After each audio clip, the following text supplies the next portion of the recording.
ሰላም፣ ይህ ስለ ድሆች ጩኸት ፕሮግራም ነው።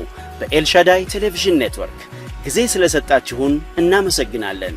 የ1000 ኪሎ ሜትሮች ጉዞ ከአንድ እርምጃ ይጀምራል እንደተባለ በአብሮነት ቅኝት አብረን እንጓዛለን። ሕይወትን በመቁረስ ክርስቶስን መግለጥ አለ። መልካም ቆይታ።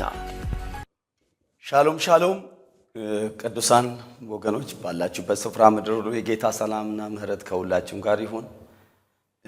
ዛሬ ደግሞ ስለ ድሆች ጩኸት በተሰኘ ፕሮግራም ቀጣይ ነገሮችን አብረን ከኔ ጋር ደግሞ እንከፋፈላለን። እግዚአብሔርን ቃል ጌታን እናመሰግናለን። ይህ ፕሮግራም ከድሆች እና ከመስጠት ችግረኞችን ከማሰብ ጋር በተያያዘ መልኩ ዘውትር በየሳምንቱ ወደ እናንተ በተለያየ ሚዲያ የሚመጣ ነው። በዋናነት በኤልሻዳይ ቴሌቪዥን ኔትወርክ ባሉ ቋሚ ፕሮግራሞች የሚመጣ ነው። በዚህ ደግሞ የምትካፈሉ ሁሉ ጊዜም ደግሞ ከራሳችሁ ጋር ለህይወት ለውጥ የምትተጉ ጌታ ኢየሱስ ይባርካችሁ። ዋናው ዓላማ ልጆቻችንም እኛም ትውልዱ ደግሞ አስተሳሰቡ ከድሆችና ከችግረኞች ጋር በተያያዘ መልኩ መልካም ሐሳብ እንዲኖረው ነው። አብረን ባላችሁበት እንጸልይና እንቀጥላለን። ቅዱስ አባት እግዚአብሔር ሆይ ይህን የምንካፈለውን ቃል ባርክልን። አቤቱ እግዚአብሔር አባት ሆይ ማስተዋል እንዲኖረን እርዳን። እኔም በማስተዋል እንድናገር እርዳኝ። አንደበቴን ከፈተና ጠብቅ። አቤቱ እግዚአብሔር ብዙ ጊዜ ሰምተናል፣ ብዙ ጊዜ አስተምረናል። ህይወታችን ላይ ግን ይሄ እውነት እንዲገለጥ እርዳን። ጊዜውን ሰዓቱን ተረከብ። በኢየሱስ ስም አሜን። ዛሬም ከእግዚአብሔር ቃል አብረን መነሻ አድርገን አከታትለን እናያለን። አንደኛ ጢሞቴዎስ ምዕራፍ 6 ነው አብረን የማየት እንደ መነሻ ሐሳብ የምፈልገው። ሁላችሁም መጽሐፍ ቅዱስ ያላችሁ ሰዎች ይህን ክፍል እንድታስቡ እንድታጠኑ አሁንም እንድታነቡ ከኔ ጋር እየተካፈልን ላሳስባችሁ እወዳለሁ። እንግዲህ ይሄ የጢሞቴዎስ መልእክት የመጋቢያ መልእክት ነው። ለመጋቢ የተሰጠ ምክር ነው። ጳውሎስ የመጨረሻው ጉዞ አካባቢ ላይ ተተኪ ለሆነው መጋቢ ጢሞቴዎስ ብዙ የመከረበት እንዴት መኖር እንደሚገባና በእግዚአብሔር ቤት ውስጥ ያሉ ሰዎች እንዴት መምከር፣ ማስተማር፣ መገሰጽ እንዳለባቸውና እንዳለበት እንዲሁም ማዘዝ እንዳለበት የሚያሳዩ እውነታዎችን የያዘው ምዕራፍ 6 በተለይ በጣም ጥልቅ የሆኑ ሐሳቦችን ነው የያዘው። ገንዘብን መውደድ የክፋት ሁሉ ስር እንደሆነ፣ ሰዎች ገንዘብን በጥልቀት በወደዱ ቁጥር ምን ሊሆን እንደሚችል፣ ባለጠጋ ሊሆኑ ለሚፈልጉ በጥፋት በመፍረስ ሰዎችን በሚያሰምጥና በሚያሰንፍ በሚጎዳ በብዙ ምኞት በፈተና በወጥመድ ይወድቃሉ እና እንደዚህ አይነት በግል ምቾት እና በግል ተድላ ላይ ብቻ የተመሰረተ በመቀማጠል ላይ የተመሰረተ ግን ኑሮን ይበቃኛል ማለትን እሳቤና እግዚአብሔርን መምሰል ማትረፊያ እንደሆነ የማይታሰቡ ሰዎች በዚያ ስፍራ ያሉትም ቢኖሩ እንኳን እንዲገሰጹ፣ እንዲመከሩ፣ አቅጣጫ እንዲይዙ የሚያሳይበት ነው። በዋናነት ጳውሎስ ለጢሞቴዎስ የሰጠውን አደራ የሚያሳይ ነው። እንግዲህ ሰዎች ባለጠጎች እንዲሆኑ የእግዚአብሔር ሐሳብ ቢሆንም ግን ባለጠግነት ምኞት እና መሻት በጣም ሚዛናዊ ባልሆነ መንገድ ካልሆነ ገንዘብን መውደድ ላይ ብቻ የተመሰረተ ከሆነ የክፋት ሁሉ ስር እንደሚሆን፣ የአመፅ፣ የርኩሰት፣ የጥፋት እና የሁሉም ነገር ስሩ ገንዘብን መውደድ እንደሆነ የሚናገርበት በዋናነት ክፍል ነው። ገንዘብ በጣም አስፈላጊ እንደሆነ ሁላችን እናውቃለን። ገንዘብ የክፋት ሁሉ ስር አይልም። ገንዘብ የክፋት ስር አይደለም። ገንዘብ መጠቀሚያችን ነው። ግን መውደድ እና ለሁለት ጌቶች መገዛት አትችሉም እንደተባለው አይነት ለገንዘብ በጣም መገዛት ያህል ጌታ ገንዘብን ወደ ማድረግ ያህል ገንዘብ ወደ ማምለክ ያህል ገንዘብን ልብ ውስጥ አእምሮ ውስጥ ከማስቀመጥ ያህል በገንዘብ መመካት ውስጥ ሰው ከገባ፣ መውደድ ውስጥ ከገባ ይሄ ነገር ብዙዎችን ከሃይማኖት እንዲወጡ ከእምነት እንዲወጡና እንዲወጉ ራሳቸው እንዲወጉ በብዙ ስቃይ ራሳቸው እንዲወጉ የሚያደርግ ከመሆኑ የተነሳ ከዚህ አይነት ሁኔታ አንተ ግን እግዚአብሔር ሰው ሆይ ከዚህ ሽሽ፣ ጽድቅን፣ እግዚአብሔርን መምሰል፣ እምነትን፣ ፍቅርን፣ መጽናትን፣ የዋህነትን ተከታተል ይለዋል እና ከእንደዚህ አይነት ገንዘብን ከመውደድ የክፋት ስር ራስን አሽሽ፣ ራቅ። ይልቁንስ በዚህ ፈንታ ጽድቅን፣ እግዚአብሔርን መምሰልን፣ እምነትን፣ ፍቅርን፣ መጽናትን፣ የዋህነትን ተከታተል ብሎ ይላል። ስለዚህ መልካሙን የእምነት ገድል ተጋደል ይለዋል። የተጠራለት በብዙ ምስክሮች ፊት በመልካም መታመን የታመንክለትን የዘላለም ሕይወት ያዝ። በቃ የዘላለም ሕይወት ያዝ እና የሚበልጠው እሱ ነው። ከማንኛውም ባልተገባ መልኩ ተገኝቶ ላልተገባ ሕይወት ከሚዳርግ የትኛውም ነገር የዘላለም ሕይወትን ያዝ፣ ዋናውን ያዝ። ሁሉን በሕይወት በሚጠብቅ በእግዚአብሔር ፊት መልካም መታመን በመሰከር በክርስቶስ ፊት አዛለሁ ይለዋል።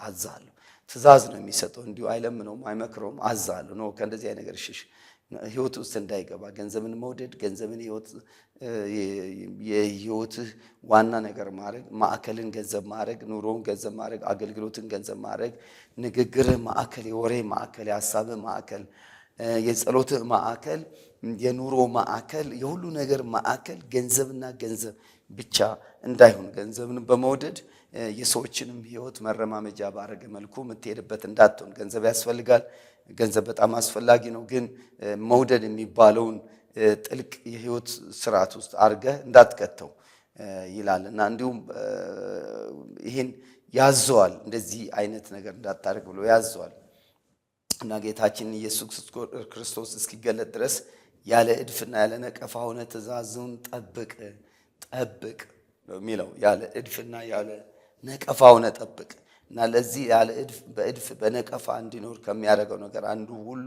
የክፋት ስር ገንዘብ ነው። ምንም መገለጡን በራሱ ጊዜ ብጽህና ብቻውን የሆነ ገዢ የነገስታት ንጉሥ ጌቶች ጌታ ያሳያል። በቃ ያንን መገለጡን የእሱን መምጣት ጌታችን ኢየሱስ ክርስቶስን መምጣት እየተጠባበቅ ኑር የሚል ሐሳብ ነው የሚያነሳውና እና በዚህ ውስጥ ግን አንድ በጣም ትልቅ ቁልፍ ነገር አንስተው ወደ ዛሬ ክፍሌ እንዲሄድ የሚያደርገኝ አንድ ሐሳብ እርሱ ብቻ የማይሞት ነው። ጌታ ብቻ የማይሞት ነው። ስለዚህ ገንዘብን ብትሰበስብ፣ ሀብትን ቢኖርህ፣ ንብረት ቢኖርህ፣ የሚያስመካ ነገር ቢኖርህ ትሞታለህም ነው። ይሞታሉ ነው። እንደነሱ ባረገን ብለን የምንላቸው ሰዎች ይሞታሉ። የብልጽግናቸው ጥግ እንደ ሰለሞን የተቆለለ ብር ወርቅ ያላቸው እንደፈለጉ ይችን ዓለም መኖርን ባይችሉ ግን ይሞታሉ። እርሱ ብቻ ነው የማይሞት ነው።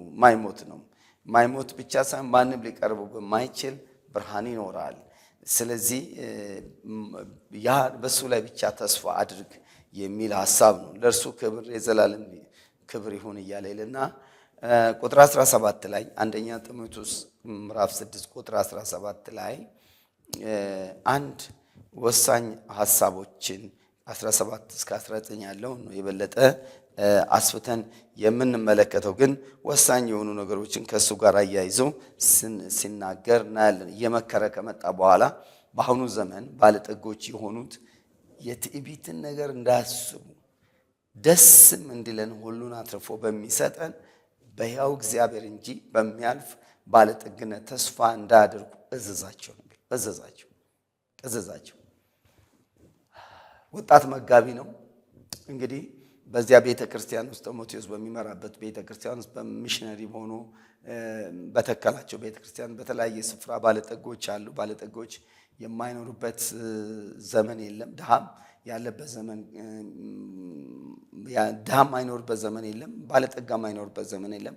በዘመናት መካከል በተለያየ መልኩ ከእናት አባታቸው ወርሰውም የሆኑ እንዲሁም ደግሞ ሰርቶ ለፍቶ በተለያየ አቅጣጫ ሀብት ያገኙ ባለጠጋ የሆኑ ሰዎች በዚያን ዘመን በነበረው በተለያየ የሀብት መለኪያ የሚቆጠርላቸው ባለጠጋ የሆኑ ሰዎች በወርቅም በብርም ቢሆን በየትኛውም ሁኔታ ለሰው በሰው መካከል የወደዱትን ማድረግ የሚችሉበት አቅም ያላቸው ሰዎች በዚያን ዘመን አሉ። ከዚያ ዘመን በፊትም አሉ፣ በእኛም ዘመን አሉ፣ ወደፊትም የሚኖሩ ናቸው። ስለዚህ በዚህ ውስጥ አትርፎ እንደሚሰጥ ይናገራል። ደስ እንዲለን ሁሉ አትርፎን በሚሰጠን በእግዚአብሔር ይላል። አትርፎ ይሰጣል። በጣም የሚገርመው እግዚአብሔር ሰጪ ነው። እግዚአብሔር ሰጪ አምላክ ለሰው ልጅ እግዚአብሔር ብዙ ነገር ይሰጣል። እግዚአብሔር የሚታወቀው በመስጠት ነው። ዮሐንስ ወንጌል ምዕራፍ 3 ቁጥር 16 ላይ የዘላለም ሕይወት እንዲኖራቸው እንጂ እንዳይጠፉ እግዚአብሔር አንድያ ልጁን እስኪሰጥ ድረስ ዓለምን እንዲወደዋል ይላል። የእግዚአብሔር የመጨረሻ ስጦታ ልጁ ነው። ሮሜ ምዕራፍ 8 ቁጥር 31 ላይ ለአንደኛ ልጁም ያራራ እና ከአንደኛ ልጁ ከእርሱ ጋር ሁሉ ነገር እንዴት አሳልፎ አይሰጣቸውም አለ። የእግዚአብሔር የመጨረሻ ስጦታ ልጁ ክርስቶስ ኢየሱስ ነው። እሱም ደግሞ ነፍሱን ለወዳጆቹ አሳልፎ ሰጥቷል። ስለዚህ አብ ከሰማይ አንድያ ልጁን ክርስቶስን ሰጠን። ክርስቶስ ደግሞ ሕይወቱን ሰጠን፣ ነፍሱን ሰጠን። ለወዳጆቹ ብቻ ሳይሆን ለጠላቶች ለሆነን ለእኛ አሳልፎ ሰጠን። ስለዚህ እግዚአብሔር ሰጪ አምላክ ነው። ሰጪነቱ በአንድያ ልጁ ተገልጧል። ሰጪነቱ እንደ አምላክ ኢየሱስ ራሱን በመስጠት ተገልጧል። ስለዚህ እግዚአብሔር ሰጪ አምላክ ነው። ለሰዎች ልጆች እግዚአብሔር በመስጠቱ የማይታማ አምላክ ነው። ብዙ ነገሮችን እግዚአብሔር ይሰጣል። ሰዎችን ለሰው ይሰጣል። እግዚአብሔር ብር ይሰጣል፣ ወርቅ ይሰጣል፣ ገንዘብ ይሰጣል፣ ጤና ይሰጣል፣ እውቀት ይሰጣል። እግዚአብሔር የተለያዩ ነገሮችን ለሰው ልጅ የሚሰጥ አምላክ ነው። ይሰጣል እግዚአብሔር። ምናልባት መጽሐፍ ቅዱስ ሲናገር በሺህ ተራሮች ያሉ እንስሶች የኔ ናቸው፣ ብሩም ወርቁም የኔ ነው አለ። በየትኛውም ሰው ውስጥ ያለ፣ በየትኛውም አካውንት ውስጥ ያለ፣ በየትኛውም ጥሬ እንደዚህ ግሬን ያመጣሁት ዋጋ ከፍዬ የምንላቸው ገንዘብ ሁሉ የሰማይ አምላክ የእግዚአብሔር ነው። ብሩም ወርቁም የኔ ነው። እግዚአብሔር የፈጠረው ነው። እግዚአብሔር ነው ያዘጋጀው። እግዚአብሔር ነው። ሰዎች ባልተገባ መልኩ ያልተገባ ነገር እየሰሩ ላልተገባው ነገር ገንዘብን፣ ብርን፣ ወርቅን ሊያውሉ ይችላሉ። ግን አድራሻውን ስናይ የብሩ ባለቤት የወርቅ ባለቤት እሱ ነው። ስለዚህ እግዚአብሔር በተለያየ መልኩ ለሰው ልጆች እንዲሰጥ እናያለን። ይሰጣል እና እዚህ ቦታ ደስ እንድለን ሁሉ አትርፎ በሚሰጠን እግዚአብሔር መስጠት ብቻ ሳይሆን አትርፎ ነው የሚሰጠው። ምናልባት አንድ ሰው ብንጠይቅ የጠየቅነውን ያህል ሊሰጥ ይችላል፣ ወይ የጠየቅነውን ቀንሶ ሊሆን ይችላል። እግዚአብሔር ግን አትርፎ ነው የሚሰጠው። እኔ በስራ ዓለም ውስጥ በነበርኩበት ሰዓት ሎጂስቲክስ ስለነበርኩኝ ከሱ ጋር የተያዘ የዕቃ ዝርዝር የምንፈልጋቸውን ከታች ክፍል ወይም ከሆነ ማዕከላዊ ክፍል መተን የሚመለከተው አለቃ ጋር ለምሳሌ ስፔር ፓርት አንድ የዘይት ፊልትሮ የሚያስፈልገን የዘይት ፊልትሮ ምናልባት 50 ከሆነ እኔም በምሰራበት ሁኔታ 50 ከሆነ ለ6 ወር የሚጠይቀው 150 ነው ወይም የሚጠይቀው 70 ነው። ለምን ከፍ አድርገህ ከጠየቅኩት የምፈልገው 50 ስለሆነ እሱን አካባቢ ታርጌት ልመታ እችላለሁ ብዬ አስባለሁ። ስለዚህ ያም ሰው ከፍ አድርገን እንደጠየቀን ስለሚያውቅ ምናልባት የምንፈልገው 50 ሆኖ 80 ጠይቀን ግን 25 ወይ 20 ሊሰጥ ይችላል። የጠየቅነው 150 ከሆነ አትርፎ 200 ይሁንልህ ብሎ አይሰጥም። 50 ጠይቀን ከሆነ 100 ይሁንልህ ብሎ አትርፎ አይሰጥም። ብድር ሄደን ሰዎች የሆነ ነገር ብንጠይቅ 3000 ብር ብድር ጠይቀን ከሆነ አትርፎ 6000 ብር አይሰጥም። ሰዎችን ስንጠይቃቸው ወይም ያለኝ እንቺ ነው ብሎ ቀንሰው ነው የሚሰጡን፣ ወይ የጠየቅነው ነው የሚሰጡት። እግዚአብሔር ግን አትርፎ የሚሰጥ አምላክ፣ አትርፎ የሚሰጥ አምላክ፣ አትርፎ ነው የሚሰጠው። በሱ የማትረፍ ቸርነት ውስጥ ነው ብዙ ጊዜ ነገሮች እግዚአብሔር በሕይወታችን ላይ የሚያኖሩ። አትርፎ የሚሰጥ ያ የሚሰጥበት መንገድ በተለያየ መልኩ ሊሆን ይችላል። በተለያየ መልኩ የሰራነው የእጆቻችን ስራ ባርኮ ሊሆን ይችላል። ነገሮችን እግዚአብሔር በብዙ አቅጣጫ በጥፋት የሚወጣውን በማልማትና በመጠበቅ ሊሆን ይችላል። ግን እግዚአብሔር አትርፎ የሚሰጥ አምላክ ነው። የእግዚአብሔር ስጦታ ዓላማ አለው። እግዚአብሔር ስጦታ ዓላማ አለው። እዚህ አንደኛ ጢሞቴዎስ ምዕራፍ 6 ቁጥር 17 ላይ ደስ እንድለን ነው የሚለው። ደስ እንድለን አትርፎ በሚሰጠን ደስ እንድለን። ስለዚህ የመስጠቱ ዓላማ እንድንደሰት ነው። የመስጠቱ ዓላማ አተን ተቸግረን እንዳናዝን ነው፣ እንዳናለቅስ ነው። በብዙ ልፋት ሰርቶ የበለጸጉ ሰዎች ቢኖሩም ወገኖች ሰጪው እግዚአብሔር ነው። ብዙ ነገር የሞላልን፣ ብዙ ነገር የሆነልን፣ ብዙ ነገር በእጃችን ያለን ለፍቼ ነው የምንላቸው ነገሮች ቢኖሩ ከመጽሐፍ ቅዱስ አንጻር የምንረዳው ሰጪው እግዚአብሔር ነው። ስለዚህ የሀብት አስፈላጊነትን እዚህ ቦታ ላይ ሲያሳይ ደስ እንድለን ነው የሚለው። ደስ እንድለን እንድንደሰትበት። ግን ይህን ሀብት አመጣውም፣ ይህን ደስታ መትረፍረፍ አመጣው። ይህን በጣም ትልቅ ቤት ውስጥ መኖር አመጣው። ይህን በጣም በጣም በጣም በተመቻቸ ኑሮ የምንፈልገው መብላት መጣት የምንችልበት የትኛውም ዓለም ሄደን መዝናናት በምንችልበት የትኛውም ዓለም ላይ በጣም አዝናኝ ናቸው የተባሉ ቦታዎች ላይ ሄደን በምንዝናናበት መዝናናት የሚመጣ ደስታ አይደለም። አትርፎ እግዚአብሔር የሚሰጠን እንድንደሰት ነው። እንድንደሰት እግዚአብሔር ደግሞ የፈለገበት መንገድ ደግሞ ፈቃዱን በማድረግ ነው። እዚህ መክብብ ምዕራፍ 2 ቁጥር 25 ላይ ያለ እርሱ ፈቃድ የበላ ደስ ብሎትን ተድላን የቀመሰ ማን ነው ይላል። ያለ እርሱ ፈቃድ የበላ ስለዚህ የምንበላውና የምንጠጣው ወይም የምናደርገው ነገር ላይ የደስታ ምንጭ የእግዚአብሔርን ፈቃድ ስናደርግ ነው።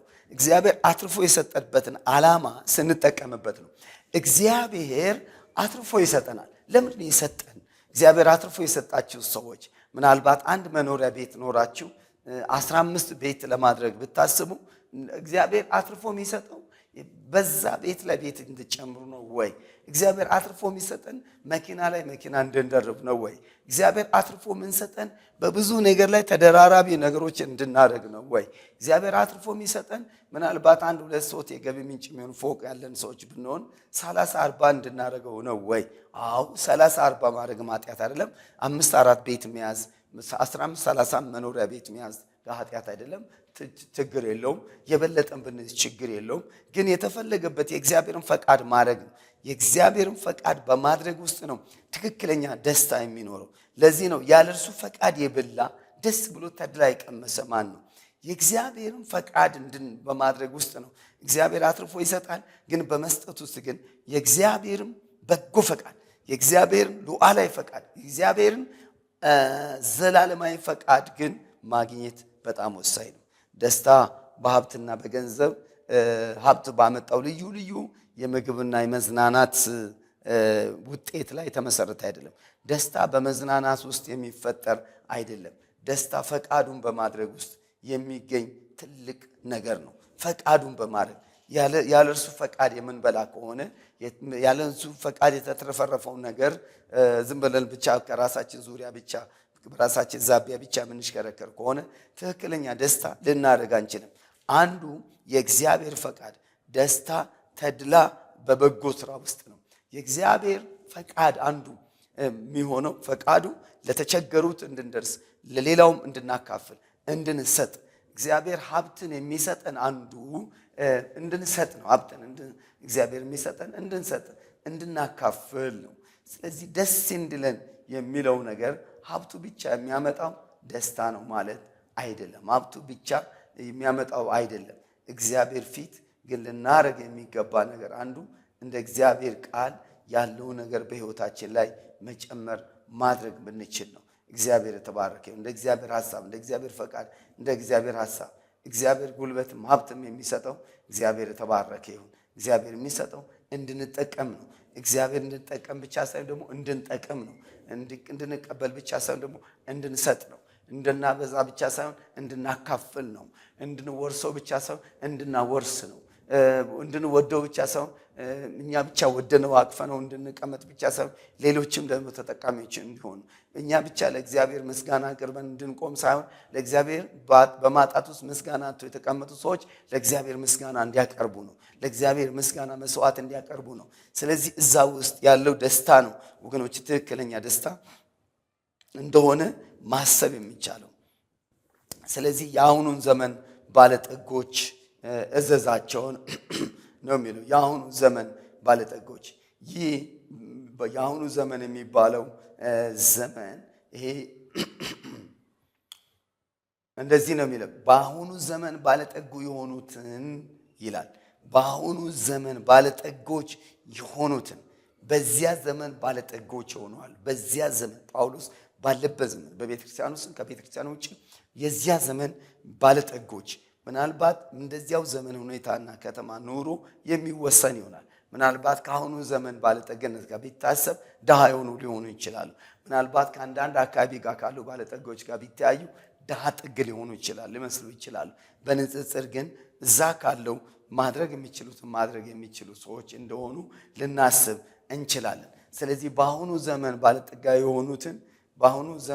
ባለጠጋ የሆኑትን ቲቢተኝ ነገር እንዳያስቡ ነው የሚለው። ቲቢተ ነገር እንዳያስቡ በዚያ ዘመን ባለጠጎች ነበሩ። በዘመናት መካከል ባለጠጎች ይኖራሉ። ወገኖቼ ወደፊትም ባለጠጎች ይኖራሉ፣ ድሆችም ይኖራሉ። ስለዚህ የጳውሎስ መልእክት ዋናው እዚህ ጋር የሚያነሳው ነገር አንደኛ የትዕቢትን ነገር እንዳስቡ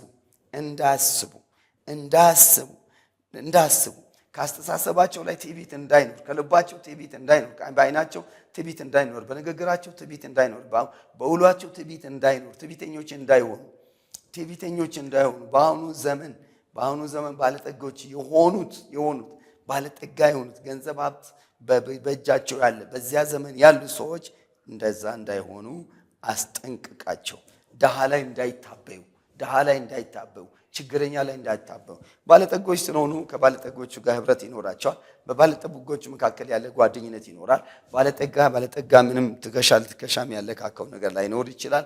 ድሃ ግን ሁል ጊዜ ደግሞ የሰው ፊት የሚያይ ወገን አልባ የሆነ ነው። ችግሩ ያጎበጠው፣ ድህነት ያጎበጠው፣ ማጣት ያጎበጠው እግዚአብሔር በእውነት በትውልዳችን መካከል ድህነትን በእውነት እግዚአብሔር ይገስጽ። ስለዚህ ችግረኛው ላይ የትዕቢት ፊት እንዳይኖራቸው፣ ድህነት ያጎበጠውን በትዕቢት እንዳይናገሩት፣ ዞር በል እንዳይሉት፣ ለምኖ ቢመጣ ወይም ብድር ጠይቆ ሊመጣ ተጨንቆ ቢደውል ዞር በል እንዳትሉ፣ በትዕቢት ቃል እንዳትናገሩ፣ በክፉ ቃል እንዳትናገሩ፣ እንዳታስቡ የሚል ነው። ስለዚህ አንዱ እግዚአብሔር አትርፎ ይሰጣል። አትርፎ የሚሰጥበት ዓላማ ደግሞ እግዚአብሔር ለሌሎች መልካም እንድንሆን፣ ያ ዓላማ ደግሞ እንዳንስተው፣ ያን ዓላማ እንዳናጣው፣ ያን ዓላማ እንዳንወስድበት፣ ይልቁንስ ገንዘብ ወይም ሀብት በጣም ከባድ ነገር ስለሆነ ከጌታ ጋር የሚቆጠር አይነት ነገር ስለሆነ ያ ነገር በሕይወታችን ላይ ምን እንዳያመጣ ወገኖቼ፣ ትዕቢት እንዳያመጣ ነው። እንግዲህ በማያልፍ ባለጠግነት ነው የሚል መልካም እንዲያደርጉ በዚህ ስፍራ ላይ በሕያው እግዚአብሔር አትርፎ በሚሰጠን በሕያው እግዚአብሔር እንጂ በሚያልፍ ባለጠግነት ተስፋ እንዳታረጉ። በልጽግናችሁ ላይ አይናችሁ እንዳታኖሩ፣ ልባችሁ እንዳታኖሩ፣ ነገራችሁ እንዳታኖሩ። ከላይ የማይሞት እሱ ብቻ ነው። ሟች ናችሁ። ስለዚህ እንዳትታበዩ፣ ሟች ናችሁ። ስለዚህ ተስፋ ማድረግ ያለባቸው ለዘላለም በሚኖር በእግዚአብሔር ላይ ነው። ተስፋ ማድረግ ያለባቸው፣ መታመን ያለባቸው ባለጠግነት የሚያልፍ እንደሆነ እንዲያስቡ፣ የማይቀጥል እንደሆነ እንዳያስቡ፣ ንብረት ሀብቱን ይዞ ደግሞ እንደማይሞቱ እንዲያስቡ፣ ሌላ ያለፋ ሰው ደግሞ እንደሚወስድ። ስለዚህ በእግዚአብሔር ላይ ብቻ ህይወታቸው በገንዘብ ላይ ሳይሆን በእግዚአብሔር ላይ ብቻ እንዲደገፉ፣ እንዳይታበዩ፣ በገንዘብ ጉዳይ ተስፋ እግዚአብሔር ብቻ እንደሆነ ያዛቸዋል። ተስፋ ለሰው ልጅ እግዚአብሔር ብቻ ነው። የሰው ልጅ ተስፋ፣ የዘላለም ተስፋ፣ የዛሬ ተስፋ፣ የነገ ተስፋ፣ የወደፊት ተስፋ ለእግዚአብሔር ብቻ ነው። ለሰው ብዙ ተስፋ የምናደርጋቸው ነገሮች ቢሆንልን በጣም ትልልቅ ነገሮች እንሰራለን ብለን በልባችን የምናስባቸው፣ ገንዘብ ቢኖር በጣም ከዚህ በላይ ትልልቅ ነገሮች እንሰራ ነበር ብንላቸው ነገሮች ሊኖሩ ይችላሉ። ግን እሱ ተስፋ አይሆንም። ተስፋ እግዚአብሔር ብቻ ነው። እግዚአብሔር ብቻ ነው። እና የሆነ ገንዘብ ኖሮ ያሻግረኛል ብለን ተስፋ እንዳይኖረን፣ እንዲሆናል ብለን እንዳይኖረን፣ ምናልባት ብታመም ለክፉ ቀን ገንዘብ አለኝ ይታከማለሁ ድናለሁ ብለን ገንዘብ ላይ ተስፋ እንዳናረግ፣ ሀብት ላይ ተስፋ እንዳናረግ፣ ንብረት ላይ ተስፋ እንዳናረግ። ሰዎች ብዙ ጊዜ ንብረትና ገንዘብ በእጃቸው በገባ ጊዜ ወዲያው መታበይ ይጀምራሉ። ወገኖቼ ወዲያው መታበይ ይጀምራሉ። ስለዚህ መጽሐፍ ቅዱስ ሉቃስ 12 ቁጥር 15 ላይ የሰው ሕይወት በገንዘቡ ብዛት አይደለምና ተጠንቀቁ፣ ከመጎንጀት ሁሉ ተጠበቁ ይላል። የሰው ሕይወት በገንዘቡ ብዛት አይደለም የሚለካው። የሰው ሕይወት የሚለካው በክርስቶስ የሚለካው ሰው ወገኖች፣ የሰው ሕይወት ከዘላለም አንጻር ነው የሚመካው። ለዘላለም የሚለካው ከዘላለም ከሚኖርበት ነገር ጋር ነው። ስለዚህ እውነተኛ ደስታ የእግዚአብሔርን ፈቃድ በማድረግ ውስጥ ያለው የእግዚአብሔርን ፈቃድ ዕለት ዕለት እግዚአብሔር ደስ የሚሰኝበት፣ ሰዎች እግዚአብሔር የሚያመሰግኑበት፣ ድሆች የሚስቁበት፣ ችግረኞች የሚያስቡበት መልካም ነገር እሱ ውስጥ። ስለዚህ ፈቃዱ እዛ ውስጥ ነው ያለው። ፈቃዱ አንዱ ለሌሎች የማካፈል መቻል ነው። ያን ጊዜ ገንዘባችን ከደስታ ጋር እናጣጥመዋለን። ማድረግ ያለብን መልካም ነገር አድርገን ከሆነ ደስ እንድለን የተባለው ቃል በሕይወታችን ላይ ተፈጻሚነት ይኖረዋል። ደስ እንድንል፣ ሌሎች ደስ እንዲሉ፣ ሌሎች እንዳያዝኑ፣ ሌሎች እንዳያለቅሱ፣ ሌሎች ተስፋ እንዳይቆርጡ፣ ሌሎች ግራ እንዳይገባቸው የምናደርጋቸው ነገሮች በእኛ ሕይወት ላይ ግራ እንዳይገባም ተስፋ እንዳንቆርጥ ደስተኞች እንድንሆን ይረዱናል ማለት ነው። ስለዚህ በሕይወታችን ዘመን ሁሉ ልናስብ ከሚገባ ነገሮች አንዱ ይሄ ነው ወገኖች። ይሄ ነው የአሁኑ ዘመን እንግዲህ ባለጠጎችን ምከሯቸው ይላል። ይሄን ነገር ወደኛ ዘመንም አምጥተን ማየት ብንችል ዛሬ ባለጠጋ የሆኑን ሰዎች እየሰማን ልንሆን እንችላለን። ነገ ባለጠጋ ልንሆን የምንችል ሰዎች ልንሰማ እንችላለን። ባለጠግነት የንብረት የሀብት ማናቸው ነገሮች ማድረግ የምንችልባቸው ነገሮች ነው። ባለጠጋ ለመሆኑ ስናስብ ማሰብ የሚገባን እውነት አለ። እግዚአብሔር የሚፈልገውን ሐሳብ ፈቃዱ ለማገልገል መዘጋጀት አለብን። በእርግጥ ወገኖቼ ገንዘብ በጣም ኃይሉ ከባድ ነው። በተሰበሰበ ቁጥር በበዛ ቁጥር የሚገርመው ስስታም እያደረገ ሊሄድ ይችላል። ትልልቅ አዳዳ ሊያሳይ ይችላል። እስታሰሳችን ሊቀይር ይችላል። ስለዚህ ገንዘብ በመያዝ ውስጥ ብቻ ህይወታችን ሊሞላ ይችላል። ስለዚህ ከዛ ይልቅ ማካፈል መቻል አለብን የሚል ክፍሉ ሐሳብ እሱ ነው። ከድሆች ጋር ያለው ነገር ማድረግ አለብን። ስለዚህ ደስታ እውነተኛውን ህይወት ይይዙ ዘንድ ለሚመጣው ዘመን ለራሳቸው መልካም መሰረት የሚሆኑላቸው መዝገብ እየሰበሰቡ መልካምን እንዲያደርጉ በበጎ ስራ ላይ ባለጠጎች እንዲሆኑ ሊረዱ ሊያካፍሉ የተዘጋጁ እንዲሆኑ ይገባል ብሎ ይላል። ይህም በሚቀጥለው የምናይበት ሐሳብ ነው። በእርግጥ ግን እውነተኛውን ህይወት መያዝ ይጠይቃል። ደስታ ምክንያት የሚሆኑ ነገሮችን ማወቅ መያዝ ያስፈልጋል። ስለዚህ ወገኖች ይህን ሐሳብ ሳጠቃልል እንግዲህ እግዚአብሔር አትርፎ የሚሰጥ አምላክ ነው። አትርፎ የሚሰጥበት ዓላማ ደግሞ ደስ እንድንሰኝ ነው። ደስ ለመሰኝ ደግሞ ፈቃዱን ማድረግ ነው። ፈቃዱን የምናደርግበት ነገር ውስጥ አንዱ ደግሞ ለሌለው በማካፈል ነው፣ ለሌለው በመቆረስ ነው። ስለዚህ የትዕቢት ነገር አታሳዩ ነው የሚለው። ስለዚህ ያጣ ሰው የተቸገረ ስመጣ ፊታችሁ በትዕቢትና ፊታችሁ በጨለማ አይሞላ፣ በደስታ አስተናግዱ፣ በደስታ መልሷቸው። ስለዚህ እሱን ለማንሳት ነው። እግዚአብሔር አምላካችን የተባረከ ይሁን። እንግዲህ ኤልሻዳይ ቴሌቪዥን ኔትወርክ በዚህ በዶይቼ ቬለ ፕሮግራም ደግሞ ወደ እናንተ ይመጣል። መሪዎችንም ቅዱሳንም እግዚአብሔር ይባርካቸው። እግዚአብሔር ዘመናችሁን፣ ህይወታችሁን፣ ኑራችሁን ይባርክ። ተባረኩ፣ ተከናወኑ። ሰላም። ይህ ስለ ድሆች ጩኸት ፕሮግራም ነው በኤልሻዳይ ቴሌቪዥን ኔትወርክ። ጊዜ ስለሰጣችሁን እናመሰግናለን። የ1000 ኪሎ ሜትሮች ጉዞ ከአንድ እርምጃ ይጀምራል እንደተባለ በአብሮነት ቅኝት አብረን እንጓዛለን። ሕይወትን በመቁረስ ክርስቶስን መግለጥ አለ። መልካም ቆይታ።